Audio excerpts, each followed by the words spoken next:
আমি তারুণ্যের কবি কাজী নজরুল ইসলামের একজন শিষ্য। জগতের এই সিম্পেতির ব্যবসা আমি বুঝি না। বাংলাদেশের একজন নেতা আছে হাদি। আমি বলবো কি, বাংলাদেশের জন্য যদি কোনো নেতা এই স্বাধীনতার 54 বছর পরে একজন তৈরি হয়, তাদের ভিতরে যদি টপ 10-এর ভিতরে একজন ডাকে, আমার ধারণা হাদি একজন। হাদি এই বাংলাদেশে একজনই। হাদির জন্য আমরা দোয়া করি। হাদি ভাই হয়েছে আমার বড় ভাই। আমি রাজপথে তাকে অনেক দেখছি, শাহবাগে। আমি তার সাথে অনেকবার আমার হ্যান্ডশেক হয়েছে, তার সাথে চোখাচোখি হয়েছে, অনেক কিছুই হয়েছে। আমি দেখছি এই মানুষটা অনেক ভালো।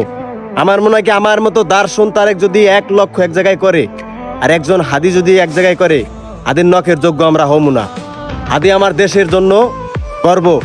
ভালোবাসার আরেক নাম হাদি। আমি হয়েছি আরেক মানুষ ভাই। এই হাদি ভাইয়ের এই গুলিবিদ্ধ দেখে আমার খুব খারাপ লাগে। আমি খুব কান্না করছি। আমার মনটা অনেক খারাপ কয়েকদিন যাবৎ।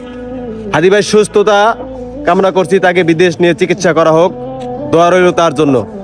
তো আমি তারুণ্যের কবি কাজী নজরুল ইসলামের একজন শিষ্য। আমি হাদি ভাইও একজন শিষ্য, তাই সেজন্য আমি তার জন্য দোয়া করি। কাজী নজরুল ইসলামের জন্য দোয়া। আল্লাহ হাফেজ। আসসালামু আলাইকুম। বাংলাদেশ জিন্দাবাদ।